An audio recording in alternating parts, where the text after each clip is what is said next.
Good morning and hello. Welcome to Locked On Podcast. I'm Mark Citron, your host, and here at Locked On Sports, it's your team every day. And I'm pleased to announce that I've begun my journey with the Calgary Flames organization here this season, the 2025-26 campaign, and I'm glad to be with you across the world. Once again, Mark Citron is with you all season long and every day here along the step of the way. The Flames wrapping up their preseason here this evening in Calgary, taking on the Canucks for one final preseason game here at the Saddle Dome tonight, 7 o'clock Rocky Mountain time. The puck will drop in Calgary. And so having said that, a lot of news to go over. First of all, Ryan Huska, the Calgary Flames head coach, extended for 2 seasons into 2027-2028 season. Well-deserved, Ryan. Congratulations. And he said, quote, he was very honored to take this next step with the Flames organization. Had a lot of great quotes in there this morning, too. But more importantly, his players and staff really just saying their praises for their head coach, Rasmus Andersson, talking about how involved he was in terms of trimming and adjusting and navigating new systems, being able to adapt and communicate with his players. So namely those two things in terms of communication and being able to adjust and being able to be sort of a role model for these younger guys with this group, talking about retooling this Flames club rather than rebuilding. You can say all the terms you want, in fact, but Ryan Huska is the man behind the bench for another 2 years in Calgary.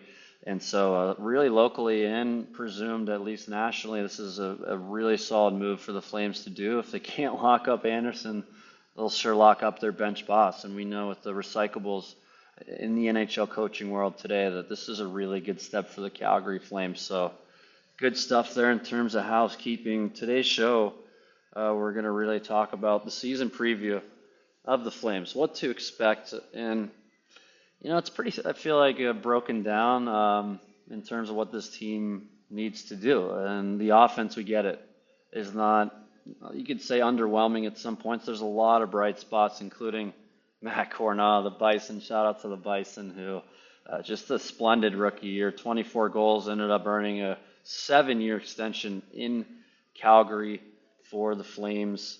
But you look at that offense on paper, 28th in the NHL in goals forward, and they had 96 points.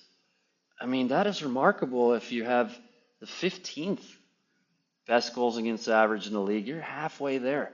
You're telling me, so this is why, folks, I'm not a big stats guy, but it all boils down to not just stats, but where it starts on the back end. It starts with your goaltender, and we will get into all of this. But Dustin Wolf, I mean, this guy, I can't tell you how many times last year he gave the Flames an extra 2 points, or he gave the Flames a chance to win a hockey game they had no business being in last season. A former 7th-round pick, AHL stud. What a gem that these guys found. And for Wolf, he was a finalist for that Calder Trophy. Did not get it. Lane Hudson got it deservingly. The Montreal Canadiens, topping Macklin Celebrini, a.k.a. the Cheetah.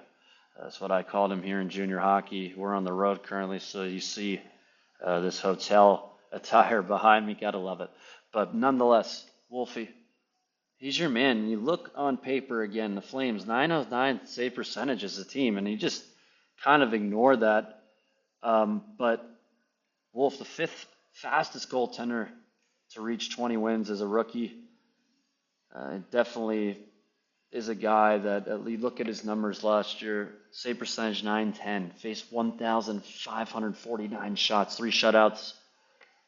Again, more than just numbers. This is a guy that powered you probably an extra 10 points in the standings. I'm not that advanced in the analytics yet, but the fact is the Flames, 96 points there, 1 point out of the postseason last year. We're going to go through all of that in terms of our numbers to watch. Are they going to get above 90 points? I think that's really the big question. We have a bunch of questions to ask, but So we got the housekeeping news. I mean, just a couple more cuts maybe for the Flames, and we'll dive into that as we wrap up preseason. But it looks like, again, after a very quiet offseason, General Manager Craig Conroy did mention that this was going to be sort of a quiet offseason. They don't have the money. They don't have the flexibility to just go out and add a splash. And so I think this group, now more than ever internally, is relying on that offense as we talk about here on this show today in our season preview. I could just say season details here of the Calgary Flames 2025 and 26. So we got that housekeeping stuff out of the way, and we go back to the Wolfman.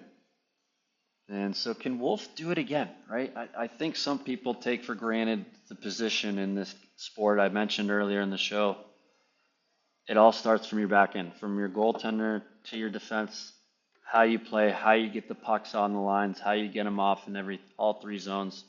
And so my biggest question is, I think the Wolfman can, but he's going to have to take at least a ton of games. He was a rookie last year, so that's big for him.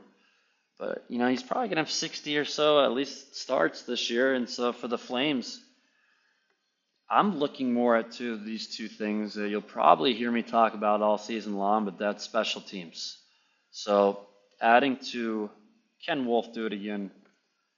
Special teams for me. You look again on paper, the Flames 28th in goals for, 15th goals against. Power play numbers aren't really 21% for Calgary on the man advantage, and that was towards the bottom quarter of the NHL. On the penalty kill, a little bit better. I mean, right in the middle of the pack on the penalty kill for Calgary. But the point being, if they can get those numbers improved, not just 5-on-5. 5-on-5, the team was 16th and right in the middle.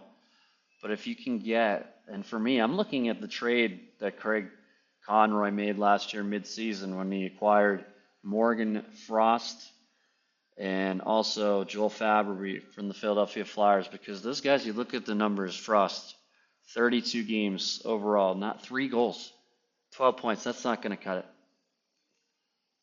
A little bit better for Farabee. Trying to find him up here. I still can't even pull him up, but Joel, where's Joel Farabee? Well, then I guess that was the pre-trade. Here we go. 31 goals, 31 games played, 3 goals, 3 assists. I mean, that's not even good enough for the fourth line for me. If we're going to have the hot take, you're going to have depth scoring, and this is what kind of we're talking about right now in training camp. Don't want to bounce around, and I'm not trying to call those two guys out. But on your bottom 6, Justin Kirkland, a guy, 8 points, 21 games. Anthony Mantha gone. Roy Cairns cut. He's to the AHL and the Wranglers.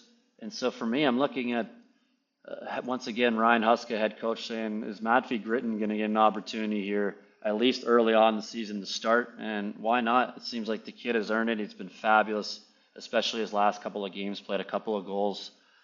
Besides that, he's been just really comfortable against NHL top-heavy defense. And you can speculate all you want, but even guys like Connor Zary, a guy 54 games played, 27 points, you can get that production up just even towards 20 goals, I mean, for him.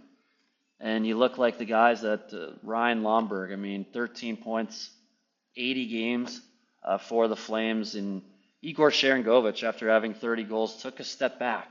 17 goals, 15 assists in 73 games. Again, this is a team sport. This isn't just the third or the fourth line. But if you can get Igor back to 25, 30 goals, you can get Matt Coronado, the Bison, to 30 goals. I think I think Matt Coronado is capable of 35, 40 goals down the road, maybe even this year. But me saying what I believe and having it happen, obviously, two different things. So let's bounce into our next segment. But that's just going to be something that when you have 96 points last season, as a group, you got to take the next step. And for the Flames, there's just a bunch of different avenues that can happen. My easy avenue, once again, is the power play. You can get that to about 24%, 25%. Your 5-on-5 is still the same. You're going to have 100 points. as long as Wolf has the numbers that he still does. And you don't take, once again, for granted what this back end has. And so having said that, before we dive into our headlines for this season, FanDuel, the latest FanDuel promo code offers $300 in bonus bets. If the first bet is at least $5 and wins, you can claim this bonus with any bet on any sporting event, including NFL Week 5 or the MLB playoffs, which continue with the NL Division League Series and American League Division Series. In Michigan, Pennsylvania, New Jersey, Connecticut, and West Virginia players can also check out the FanDuel Casino app. And so my FanDuel stat of the day, folks, is 82.5. 82.5 points over under, for the Calgary Flames this year. That's, and you can count, just like Happy Gilmore, you can count on me being in the parking lot after the game. No, but that's pretty remarkable. That's so 13.5, 14 in terms of a separation of last season for the Flames. And so basically what that tells me, and it's pretty crazy how much this is right, these lines, but once again, as I stated about 5 or 10 minutes ago with this group, 96 points, that's about 5 or 6 more than the expected total, even last year. I mean, they're just looking for steps in Calgary. And the fact is they're 1 point away from a playoff spot. 96 points gets you in the Eastern Conference. But over-under for me on 82.5. I'm going over, but I'm going under the 96 that they're going to have. I'm going to go right at 90 for this Flames group. I still think a lot of things need to happen for them, but for me, looking from the outside, I still think this is a really solid group. You have that goaltending, it's the biggest thing. But that leads me into my second segment, and that's Rasmus Andersson. And for me, this is simple. I'm going to keep this quick and short, but you got to worry about what you control in life. There's a lot of quotes, and that's why I like Adam Huska, because he just said, if you stand still in life, someone's going to pass you by, and we have to be willing to adapt and adjust. But having said that, with Rasmus, the Flames are going in saying, we're going to keep you. I don't think really that they're scared to let him go to the deadline. They're going to see what happens this year with this group. So, again, I just think that with all the drama and with this summer with Vegas in terms of those talks falling apart, that you just got to let it go. This is a guy that's a human being, a grown man, that he is trying to make the most money he can for his family. He's trying to play the best for his team and himself. So I'm expecting big things. But if this guy, let's say there is an injury, let's say, and this is why you can play this game all you want in terms of speculation, but he gets one injury and he's out 3 months. You know, that's money to him. He might be able to stay. I think that this is entirely plausible at this point. But you can't worry about it. And so for him, he's going to go out there. He's going to do his best. So I think for the Flames, it's a win-win. If you're not in that position at the trade deadline, great. You'll get some value in terms of getting picks or a prospect or whatever it is. But if he's going to have a great year, I think the Flames are going to do their best to try and extend him. And if they can't, I still think they're going to be able to get something for him down the road or let it play out. And so that's the biggest question. But we'll cross that bridge when we get there. You just got to let that go. But I think, again, this is a guy that's got a lot of money on his career for this season. And the fact is, he could have gotten in Vegas. He didn't. And so the Flames are saying, prove it. Prove it again. And you look on paper, I mean, yes, he's a right-handed shot, a valuable guy, to say the least, on the penalty kill and power play. But, hey, I know they don't care about plus-minus. I'm not like most people, folks. Dash 38 for Rasmus last year. Dash 38. What does that tell you? That tells you that he's made a lot of glaring mistakes. He's also been on the ice for a ton of goals against. I'm an old school guy. He's going to eat up a lot of minutes, folks. Again, big guy. He led the back end in terms of points. Wasn't even close with 31 of them. But honestly, it's like, if you want to leave town, again, I'm a guy who's like, take it or leave it. So I'm on that end. I'm letting that go. I'm hoping he has a great season. But he's not young per se, but he's not old. He's a guy that's about to get his best contract. So Rasmus, good luck this year. We're going to need you. Again, he's a big, big piece to this group. Moving forward now with this group, we talked about Dustin. Can he do it again? We talked about the over-under in wins, and can Dustin Wolf steal the show again? I think so. Is this offense going to make steps? And it just circles back to this in terms of our, again, we can just sit here and talk about the bottom six, but I'm looking more at special teams. I'm looking more at the buy-in. I'm looking at a guy again like Matt Coronado who's ready to take that next step. I'm looking at a guy, you look at Nazem Kadri, 35 goals, 32 points. That led the club 67 points. Is he going to stay standard? Is he going to maybe have a better year? Is he going to regress? You look at a guy, Jonathan Huberdeau, 62 points, 81 games. That's very respectable. Can he increase his production? We talked about Sharon Govich, 17 goals a year away from 30 removed. He's got to be better. But for me, it's the power play. I think a guy like Blake Coleman gets lost in the shuffle here. He's kind of a guy that's a top 9 sort of guy that you can insert in your lineup anywhere and be very versatile. But all of these guys that have other moves are going to have to make a difference for the Flames. I also think the penalty kill's got to be a top 10 entity here. And I want to pull it up again one more time in terms of these numbers. Let's take a look. Goals against Calgary right in the middle at 2.88. A lot of that has to do with their goaltender. I mean, and that's great and all, but you don't want to rely on your goaltender at least too much. And so we look at that penalty killing percentage. I mean, yeah, it's the end all be all for the Flames, but 25th. You know, that's just astounding to me. It's 76.1 in terms of the penalty kill. I mean, and once again, you look at the power play numbers for this group. And let me get that official percentage really quickly, folks.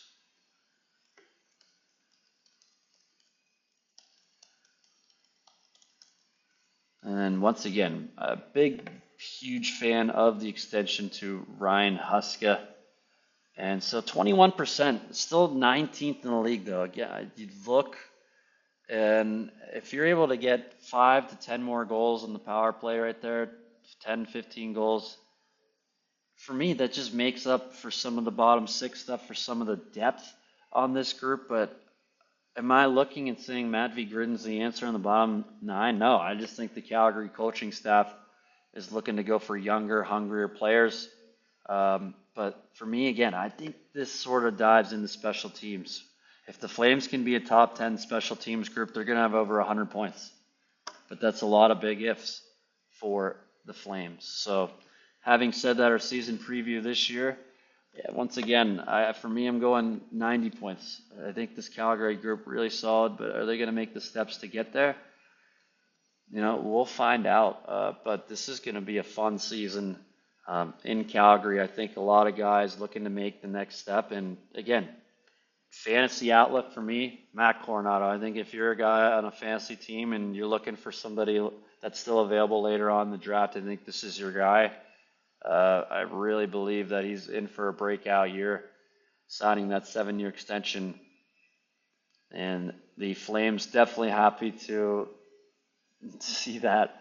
But once again, for Matt Coronado and the Flames, looking to go back to the big dance this season. They're in a division with Vegas and Edmonton. You can honestly say that those two are guaranteed spots in the postseason. But finally, St. Parik, I'm looking at this kid, and this is another sense of a formula of offense, at least for the Flames. He made his NHL debut. He got his first career goal last year in one game, was a +3, and it's still not enough sample size for me. I haven't watched this kid much, at least growing up. 19 years old.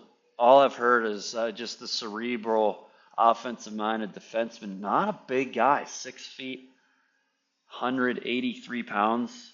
You don't have to be big anymore, but I mean, just put up 107 numbers and 107 points in Saginaw final year, +42, 33 goals. I mean, but the point is, can he translate it to the NHL? We saw in a game, yeah, he can do it, but is he going to have some growing pains? Of course, but I think that this guy could factor into that offense on the Calgary, at least depth chart in terms of putting the puck in the back of the net. I'm curious to see his game away from the puck defensively. Can he get the puck back, at least like his job says, but can he go in transition the other way? can he make this Flames offense and be sort of an architect or a quarterback of it to be an explosive group, or at least to be a more threatening group in transition offensively. I think he's my wild card as well in fantasy, but I'd like to see what he can do first over at least the sample size here of a 2025-2026 campaign. Folks, well, the next time we talk, it'll be before opening night here on Locked On Podcast, the Calgary Flames, your team every day. I'm Mark Citron, folks. We hope you enjoy the show. Thanks so much for tuning in. As always, hooray for that puck to drop.